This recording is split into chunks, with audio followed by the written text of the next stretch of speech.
मल्लिकार्जुन से हमारा भी थोड़ा बहुत रहता था। अच्छा होता आज उनका गला ठीक होता तो आज भी कुछ लाभ मिलता, लेकिन कभी कभी मैं उनको सुन नहीं पाता था, तो बाद में मैं पूरा डिटेल देख लेता था और ये आवश्यक भी था। लेकिन उसके साथ साथ मेरी विचार चेतना को जगाने के लिए उनकी बातें बहुत काम आती थी। एक प्रकार से मेरे भाषण का खातर पानी वहीं से डल जाता था। तो उसके लिए भी मैं खरगे साहब का बहुत आभारी हूं। लेकिन मैं कहूंगा, जैसे कहा गया कि लंबे समय तक पूरा समय बैठना। किसी समय हम देखते थे कि अडवाणी जी सदन का पूरा समय बैठते थे। मैं खरगे जी को देखता पूरा, ये हम सांसदों के लिए सीखने वाला विषय। और ये भी कम बात नहीं है कि करीब करीब 50 साल उनके आए हैं इस जनप्रतिनिधित्व के। उसके बावजूद भी जनप्रतिनिधि के नाते मिली हुई जिम्मेवारी को जिस बखूबी आपने निभाया है, मैं आदरपूर्वक आपका अभिनंदन करता हूं।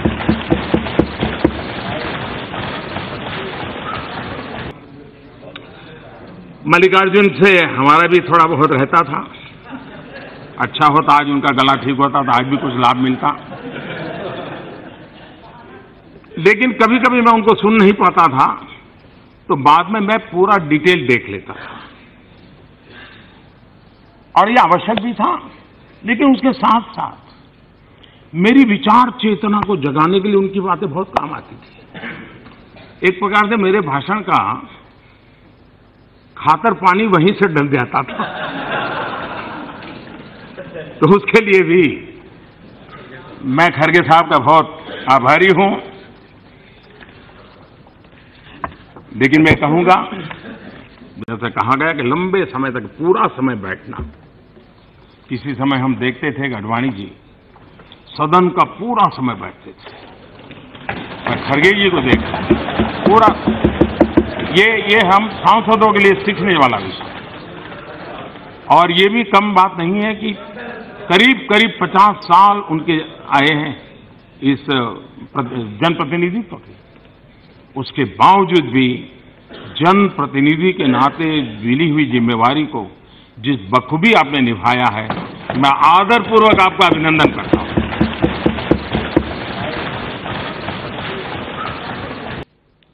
हम सब खुशी की बात है कि आज देश दुनिया की 6वें नंबर की इकोनॉमी बना है। इस कार्यकाल का भी वो गौरव का काल है और इसके हम सभी भागीदार हैं। नीति निर्धारण यहीं से हुआ है और $5 ट्रिलियन की इकोनॉमी बनने की दिशा में हम दरवाजे पर दस्तक देने की तैयारी में हैं। इतनी तेजी से बढ़ रहे हैं, इसके लिए भी इस सदन की गतिविधियां का अपना बहुत बड़ा रोल है। आज भारत का अपना आत्मविश्वास बहुत बढ़ा है और आगे बढ़ने की बड़ी ताकत होती है आत्मविश्वास। जीतने की ताकत होती है आत्मविश्वास। संकटों से जूझने के सामर्थ्य होता है आत्मविश्वास। आज देश आत्मविश्वास से भरा हुआ है। इस सदन ने जिस सामूहिकता के साथ, जिस गति के साथ, जिस निर्णय प्रक्रियाओं को आगे बढ़ाया है, इस विश्वास को पैदा करने में इसने बहुत बड़ी भूमिका अदा की है। आज विश्व की सभी प्रतिष्ठित संस्थाएं, विश्व मान्य संस्थाएं भारत के उज्जवल भविष्य के संबंध में बिना हिचकिचाहट एक स्वर से उज्जवल भविष्य के संबंध में अपनी संभावनाएं बताते रहते हैं और ये देश के लिए स्वाभाविक रूप से यही कालखंड रहा है कि भारत डिजिटल वर्ल्ड में अपनी जगह बना चुका है, अनेक उपलब्धियां प्राप्त की हैं।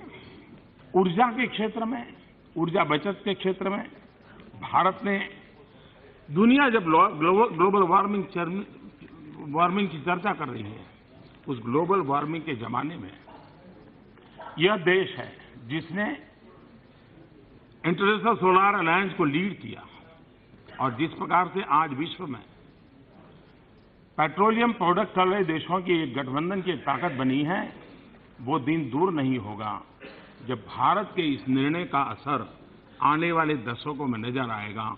उतनी ही ताकत के साथ इंटरनेशनल सोलर अलायंस एक ग्लोबल वार्मिंग के खिलाफ की लड़ाई, पर्यावरण की रक्षा की चिंता, लेकिन दुनिया को एक अल्टरनेट जीवन देने की व्यवस्था, ये करने में मैं मानता हूं ये कार्यकाल अपनी बहुत बड़ी भूमिका अदा कर रहा है।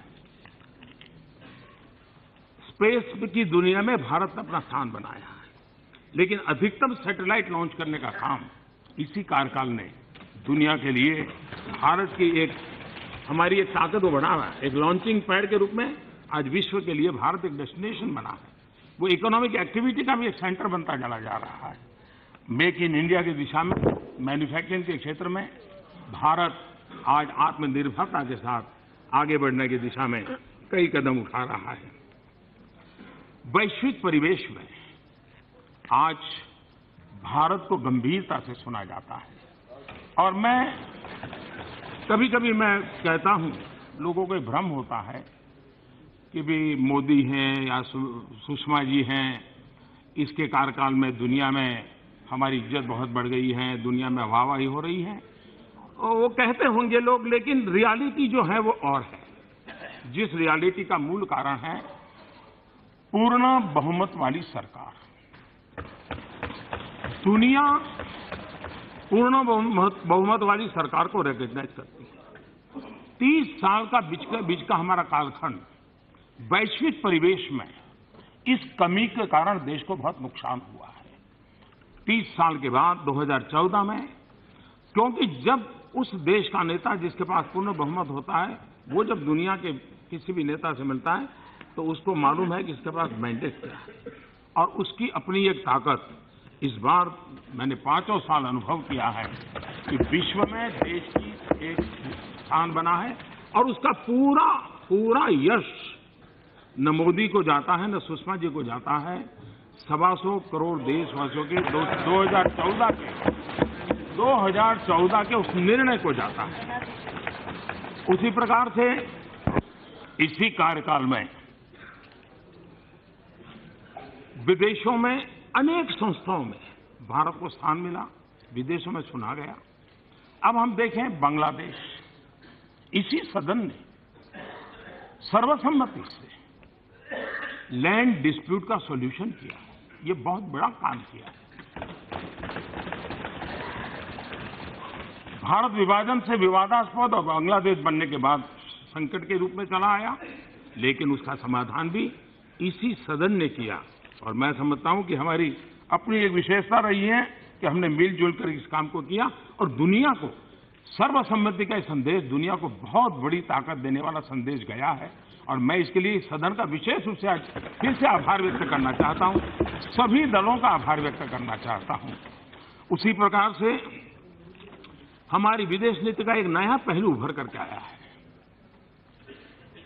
दुनिया में ह्यूमन राइट्स, ह्यूमन वैल्यूज जाने अनजाने में जैसे किसी दुनिया के किसी एक छोर का ही अधिकार रहा है, बाकी लोगों को तो कोई इससे लेना देना ही नहीं है।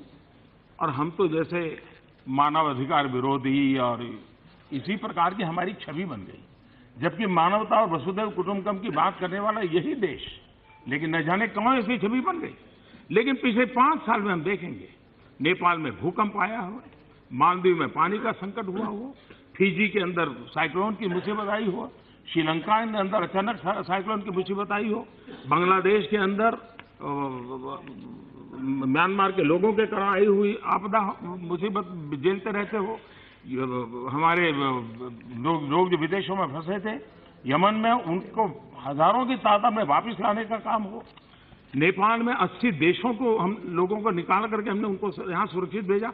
मानवता के काम में भारत ने एक बहुत बड़ी भूमिका अदा की।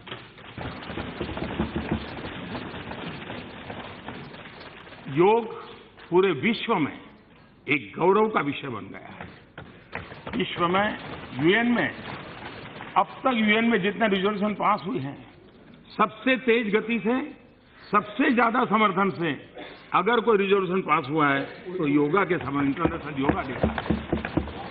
यूएन के अंदर बाबा साहब आम्बेडकर की जन्म जयंती, महात्मा गांधी की जन्म जयंती मनाई जा रही है।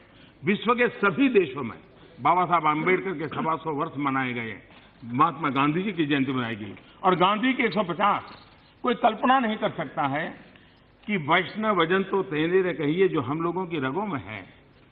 आज दुनिया के 150वीं जयंती के निमित्त दुनिया के 125 देशों के प्रसिद्ध गायकों ने वैष्णव भजन को उस रूप में गा करके महात्मा गांधी को बहुत बड़ी श्रद्धांजलि दी है।